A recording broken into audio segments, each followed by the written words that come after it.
Welcome student into my channel. আমি দেবব্রত মণ্ডল। তোমাদের সাথে আজকে যে বিষয়টা নিয়ে ডিসকাস করা হবে সেটি হলো তোমাদের বিএড সিলেবাসের অন্তর্গত pedagogy of social science teaching এই পেপারটার উপর মূলত। এবং এই পেপারটার মধ্যে থেকে unit 2 strategy strategy of social science teaching, এখান থেকে যে বিষয়টি নিয়ে আজকে আলোচনা করা হবে সেটা হলো different strategy of teaching likes project method and CI method. So today we will be discuss the project method and CI method. দেখো next slide. Content, project method and CI method. CAI, computer assisted instruction, full form হলো CI এর। next slide আমরা দেখো project method। আচ্ছা, project method বলতে কি বোঝায় এটা আমাদেরকে একটা জেনারেল ধারণা নিয়ে নিতে হবে। The educational theory of American philosopher and psychologist John Dewey serve as the foundation for this approach. It is the technique supported by the practical school of philosophy, pragmatic school of philosophy. অর্থাৎ John Dewey এই project মেথডটির উদ্ভাবন করেছিলেন, তিনিই এর প্রবক্তা এবং এটি প্রাগমাটিক ফিলোসফির সঙ্গে সম্পর্কযুক্ত এই project method. This approach can be compared to the learning by doing. Some academics would rather refer to it as a learning by living. অর্থাৎ এই মেথডটিকে আমরা বলতে পারি লার্নিং বাই ডুইং, কিছু করার মাধ্যমে শিক্ষা, বা লার্নিং বাই লিভিং, জীবন জীবিকার মাধ্যমে শিক্ষা। অর্থাৎ তাহলে আমরা বুঝতে পারছি প্রজেক্ট মেথডটা কি, যেখানে অ্যাক্টিভিটি বেস লার্নিং হয়, কাজ করার মাধ্যমে শেখা হয়, প্র্যাকটিক্যালি কিছু শেখা হয়, সেরকম কিছু টিচিং মেথডকে আমরা বলতে পারি project method. It involves engaging students in active hands-on learning experience that require planning, collaboration and problem solving. অর্থাৎ এখানে এক্সপিরিয়েন্সের মধ্য দিয়ে ছাত্রছাত্রীরা যে জিনিসটি শিক্ষা লাভ করে তাকে আমরা প্রজেক্ট মেথড বলতে পারি। এখানে কোনো একটা পার্টিকুলার কিছু টাস্ক দেওয়া হলো, প্রবলেম দেওয়া হলো স্টুডেন্টদের সলভ করতে, তখন স্টুডেন্টরা সেটা কিছু ছোট্ট একটা গ্রুপ তৈরি করার মাধ্যমে কোলাবোরেটিভ ওয়েতে একে অপরের সঙ্গে ডিসকাস করার মাধ্যমে সেই প্রবলেমটি সলভ করার চেষ্টা করে, তখন তাকে প্রজেক্ট মেথড বলতে পারি। The project method is A educational approach that focuses on student actively engaging in the completion of a project or task. The project could be a real world problem, a creative endeavor, or an investigation that require student to apply knowledge and skill to achieve specific learning goals. তাহলে তোমরা বুঝতে পারলে project মেথডটা কি।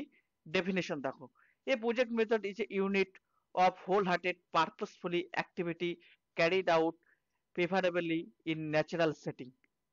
অর্থাৎ সাধারণ natural কিছু প্রক্রিয়ার মাধ্যমে আমরা যে অ্যাক্টিভিটির মধ্যে দিয়ে যে কাজকর্ম করে থাকি বা যে টিচিং আমরা নিয়ে থাকি, অ্যাক্টিভিটি বেস যে লার্নিং হয়ে থাকে সেটাকে আমরা প্রজেক্ট মেথড বলতে পারি। এটা দিয়েছে Kilpatrick definition. According to goods একটা ডেফিনেশন দিয়েছে, সেটা তোমরা পরে পড়ে নেবে। এটা নেক্সট স্লাইড আমরা চলে গেলাম। বলছে it is the meaning is a broad and encompasses a variety of activities such as pageants, dramatic production, model making, sketching, mapping, picture collection, creating scrapbooks, attending intentional historical tours and exhibition, creating wall newspaper, organizing debates and more. অর্থাৎ এই সমস্ত দিকগুলো হলো project মেথডের বিভিন্ন ধরন বা পদ্ধতি বলতে পারি আমরা। দেখো প্রত্যেকটা এই সমস্ত লার্নিং শিখানোর মধ্যে আমরা কি অ্যাক্টিভিটি লার্নিং বোঝাচ্ছি, এখানে কোলাবোরেটিভ লার্নিং বোঝাচ্ছি। দেখো এখানে স্কেচিং, এখানে কিছু অ্যাক্টিভিটিস, কিছু কাজ লাগে, ম্যাপিং, পিকচার কালেকশন করা, ট্যুর করা, হিস্টোরিক্যাল ট্যুর, এক্সিবিশন করা, এগুলো সমস্ত এক ধরনের activity base learning. Some basic principal of project method, activity should be purposeful. অর্থাৎ আমরা যে অ্যাক্টিভিটিটা করব, স্টুডেন্টরা যে অ্যাক্টিভিটিটা শিখবে সেটা যেন পারপোজফুল হয়। Activity, the project out to involve either motor or mental activity. অর্থাৎ দৈহিক সঞ্চালনের মধ্য দিয়ে বা মানসিক সঞ্চালনের মধ্য দিয়ে যেন সেটা শিখনে আমরা অংশগ্রহণ করি, তখন তাকে আমরা প্রজেক্ট মেথড বলতে পারি। Experience, the project should give the student a variety of experience, manipulative, concrete, mental, etcetera. অর্থাৎ প্রজেক্ট মেথডের মধ্য দিয়ে স্টুডেন্টরা বিভিন্ন কিছু শিখে থাকে, ম্যানিপুলেশন করে থাকে তারা, বা তারা কোনো বিভিন্ন মেন্টাল প্রসেসকে কাজে লাগায়, ব্রেন স্টর্মিং কে কাজে লাগায়, ক্রিয়েটিভ থিঙ্কিং কে কাজে লাগায়। এই সমস্ত দেখি প্রজেক্ট মেথডের মধ্যে অন্তর্গত। Reality, project should be offer genuine experience. অর্থাৎ প্রজেক্ট হলো একটা কোনো নির্দিষ্ট জেনুইন বা রিয়াল কোনো কাজের মধ্য দিয়ে হবে, রিয়াল কোনো প্র্যাকটিক্যাল অ্যাক্টিভিটির মধ্য দিয়ে হবে।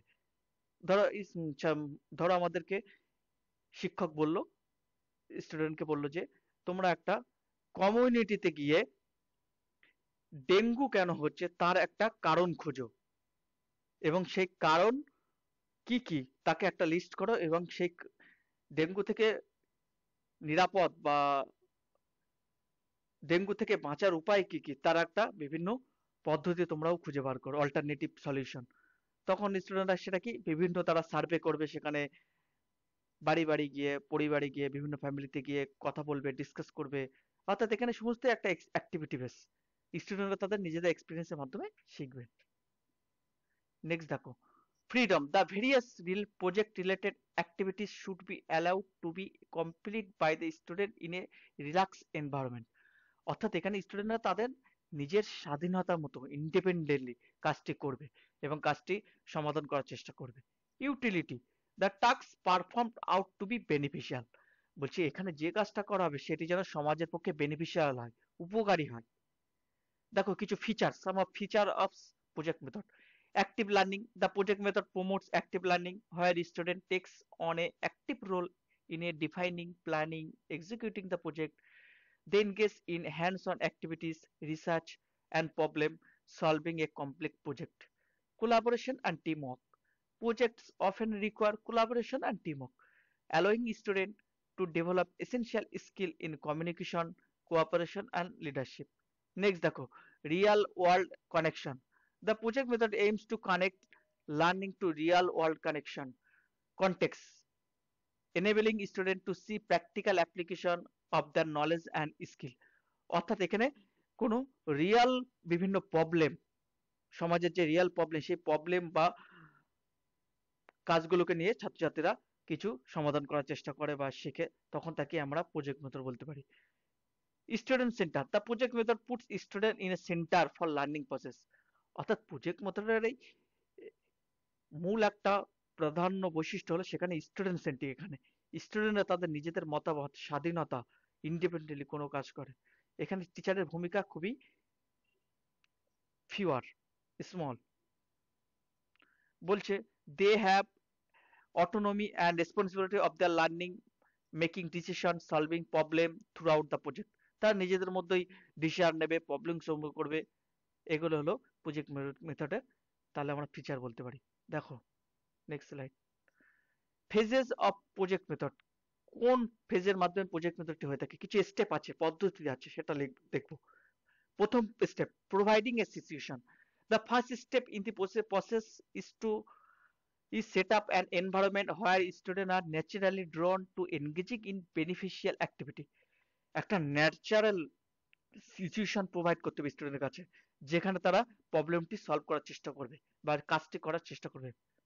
To do this, the teacher must first use dialogue, discussion, and other method to ascertain student need, interest, preference, and aptitude. Proposing and choosing. Clearly define the project scope and stating it the second step।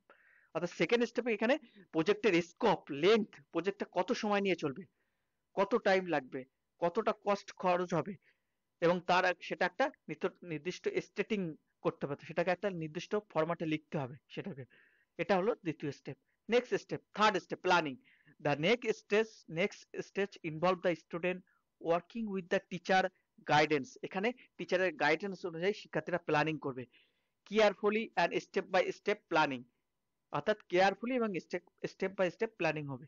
The instructor should start by making the student aware of the importance of having solid plan. অর্থাৎ এখানে শিক্ষক বা যিনি instructor তিনি planning করতে ছাত্রছাত্রীদেরকে সাহায্য করবেন। দেন চতুর্থ স্টেজ হলো execution. Student are encourage to begin working on project once the plan is complete. অর্থাৎ যখন প্ল্যানটা কমপ্লিট হয়ে যাবে তখন ছাত্রছাত্রীরা প্র্যাকটিক্যালি কোনো কাজে সেই কাজটাই নিযুক্ত হতে সচেষ্ট হবে বা সেটা সলভ করতে সচেষ্ট হবে, এক্সিকিউশন করবে সেই প্রবলেমটা সলভ করার। দেখো recording, fifth stage, unrecorded impression have a tendency to fade up from memory. অর্থাৎ কি বলছে এখানে, যে জিনিসগুলো আমরা রেকর্ড করি না বা লিখে রাখি না সেই জিনিসগুলো আমরা সহজেই মেমোরি থেকে ভুলে যাই, ফেড আপ, ভুলে যাই। Thus, it is imperative that students be motivated to keep through a long of all tasks associated with the project. সেহেতু স্টুডেন্টদের প্রধান কাজই হলো তাদেরকে লং মেমোরিতে সেই প্রজেক্টটা বা কাজটা মনে রাখার জন্য সেটাকে রেকর্ড করে রাখা। দেখো অ্যাডভান্টেজ কি প্রজেক্ট মেথডের। The approach adheres the to the psychological principle of learning.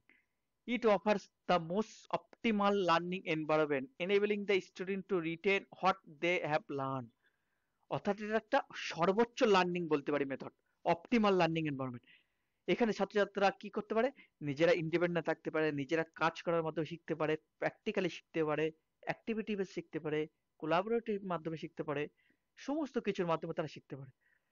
The methods elements of freedom makes it valuable. অর্থাৎ এখানে ফ্রিডম দেয়, একটু আগে বললাম। The approach is a self direction approach. স্টুডেন্টরা নিজেদেরই সেলফ ডাইরেকশনের মাধ্যমে করে থাকে এখানে কাজগুলি। When it is used, the child learns how to gather and process information in a way possible, impressive, and invent and experiment and put knowledge into action fit, felt until they feel need is satisfied. The creative mind involved in this way. তাহলে তোমরা বুঝতে পারলে project মেথডের তোমরা advantage গুলো এখানে। Student তোমরা next দেখো লিমিটেশন কি কি আছে। টাইম এনগেজমেন্ট বলছে project can be time consuming, require careful planning and time management. অর্থাৎ এখানে একটা প্রজেক্টটা সলভ করার জন্য প্রচুর পরিমাণে টাইম দরকার, প্রয়োজন হয়। সেই জন্য সেটা প্ল্যানিং করা, টাইমটা কত পরিমাণ লাগবে, কত সময় পর্যন্ত চলবে প্রজেক্টটা সলভ করতে, সেগুলো একটা টাইম কনজিউমিং ব্যাপার, একটা এখানে সময় বেশি লাগে, এটা একটা limitation. Assessment challenge, assessing individual student performance and learning outcome in a project can be challenging as it is focused in often on the project as a whole rather than individual assessment. অর্থাৎ এখানে কি, এখানে individual অ্যাসেসমেন্টের উপর, অ্যাচিভমেন্টের উপর জোর দেওয়া হয় না। একজন ব্যক্তি কতটা সাফল্য পেয়েছে বা কতটা ভালোভাবে শিখেছে, কতটা অর্জন করতে পেরেছে এগুলোর উপর জোর দেওয়া হয় না। এখানে হোল কাজটা হোল ভাবে দেখো, একদম পুরোপুরি সম্পূর্ণ প্রজেক্টটা কতটা ফলদায়ী, কতটা উপযোগী, সেটাকে অ্যাসেসমেন্ট করা বা ইভালুয়েশন করা একটা খুবই সময় সাপেক্ষ বা তোমরা বলতে পারো এটা একটা কঠিন ব্যাপার। Resource requirement, project may be require specific resources, material, technology that may not be ready, readily readily available in all educational setting. অর্থাৎ প্রজেক্ট লার্নিং এর জন্য বিভিন্ন রকমের রিসোর্সের প্রয়োজন হয়, যেটা সমস্ত পরিস্থিতিতে সব সময় সম্ভব নয় রিসোর্স গুলো পাওয়া। Lack of coverage, depending on the duration and scope of the project, there is a risk that certain topics or concepts may not be adequately covered if they are not directly related to the project. বলছে project মেজরটা যদি scope বা প্রজেক্টের scope কতটা, প্রজেক্টের area কতটা, কতদিন ধরে কাজটি চলবে, কত পরিমাণ, সেগুলো যদি আগে থেকেই স্পেসিফিক ভাবে নির্দিষ্ট করে বলে দেওয়া না থাকে তাহলে প্রজেক্টটা সম্পূর্ণ করার জন্য যথেষ্ট সময় পাওয়ার পর অনুপযোগী এবং দুঃসাধ্য, অর্থাৎ সম্পূর্ণ প্রজেক্টটা সম্ভব নয় শেষ করা। তাহলে তোমরা বুঝতে পারলে স্টুডেন্ট লিমিটেশন কি কি প্রজেক্ট মেথডের। নেক্সট আমরা নতুন একটা মেথডে চলে যাব, সেটা হলো সিএআই। সিআই বলতে কি বোঝায়, কম্পিউটার অ্যাসিস্টেড ইনস্ট্রাকশন। অর্থাৎ সিএআই বলতে computer assisted instruction. The application of program learning principle naturally leads to a CI. অর্থাৎ যে লার্নিংটা প্রোগ্রাম লার্নিং আমরা বলি কম্পিউটারের মাধ্যমে হয়ে থাকে, প্রিডমিনেন্ট বা প্রি ডিসাইডেড যে প্রোগ্রামগুলো কম্পিউটারের মধ্যে ইনস্টল থাকে বা ইনস্টলেশন থাকে বিভিন্ন সফটওয়্যারের মাধ্যমে, সেটাকে আমরা সিআই লার্নিং বলে থাকি। Instantaneous access to precise information and countless practice opportunities are made possible by CI. Additionally, it offers the chance for methodically structured learning to the greatest extent feasible for every student. Learning is made simple and engaging. অর্থাৎ এখানে সহজ সরলভাবে ছাত্রছাত্রীদেরকে শিক্ষায় নিযুক্ত করে রাখা হয়। The CI system allow for pursuit of three different kind of activities. Children can be taught to program in Logo, which is simple language. অর্থাৎ এখানে এই সিআই লার্নিং তিনটে পদ্ধতির মাধ্যমে হয়ে থাকে বা তিনটি ওয়েতে হয়ে থাকে। সেটা হলো প্রোগ্রাম লোগো, পার্টিকুলারলি কিছু সফটওয়্যারের মাধ্যমে ইনস্টল করে সেই সফটওয়্যারের মাধ্যমে আমরা কিছু জিনিস শিখে থাকি। এছাড়াও আছে সিমুলেশনের মাধ্যমে অ্যান্ড গেম ডেভেলপমেন্ট। কিছু আছে সিমুলেশন অর্থাৎ প্র্যাকটিক্যাল এক্সপিরিয়েন্স বা রিয়েল এক্সপিরিয়েন্সের মাধ্যমে কম্পিউটারে আমরা বিভিন্ন জিনিস শিখে থাকি।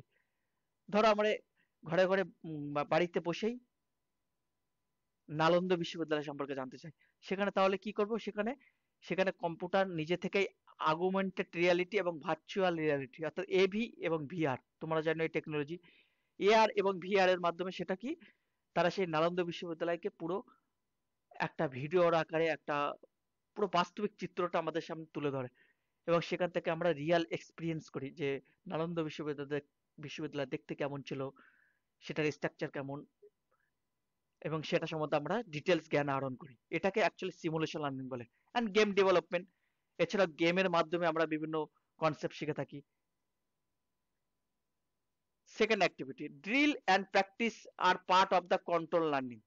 অর্থাৎ এই ড্রিল অ্যান্ড প্র্যাকটিস বলা হয় এখানে এই যে গেমের মাধ্যমে আমরা যে শিখে থাকি সিমুলেশনের মাধ্যমে, এটাকে actually which is the third general type of CI. একে থার্ড ড্রিল আর প্র্যাকটিস বলতে কি এখানে প্রচেষ্টা এবং ভুলের মাধ্যমে শিক্ষা। কোনো একটা গেম দেওয়া হলো আমাদেরকে, সেই গেমটা স্টুডেন্টরা কি করবে, বারবার করার চেষ্টা করবে সেটা সফলভাবে এবং সে তার মাধ্যমে দিয়ে সে বিভিন্ন স্টেপ শিখবে, বিভিন্ন আরো পরবর্তী স্টেপে যাবে, বিভিন্ন কোশ্চেন সলভ করবে, এগুলোকে ড্রিল প্র্যাকটিস বলা হয়। বলছে দেখো different modes of CI learning এর different modes. Drill and practice, দেখো using this model the student attempts a series of exercise that computer present them by providing answer when a student answer correctly। অর্থাৎ এখানে একটা বিভিন্ন exercise আকারে ছাত্রীদের সামনে কিছু টাস্ক দেওয়া হয়, এবার সেখানে কি করে স্টুডেন্টরা সেই টাস্কটি সলভ করার চেষ্টা করে। when a student answer correctly it gives him feedback in the form of the message of a congratulation। এইবারে কি করে ছাত্রছাত্রীরা এখানে সেই টাস্কটি সমাধান করার মাধ্যমে যখন সেই টাস্কটি সম্পূর্ণ করে তখন সঙ্গে সঙ্গে কম্পিউটার তাকে ফিডব্যাক দেয়, টাস্কটি সঠিক হলো না ভুল হলো, সঠিক হলে তাকে কংগ্রেচুলেশন দেয়। একেই আমরা অ্যাকচুয়ালি ড্রিল প্র্যাকটিস বলি।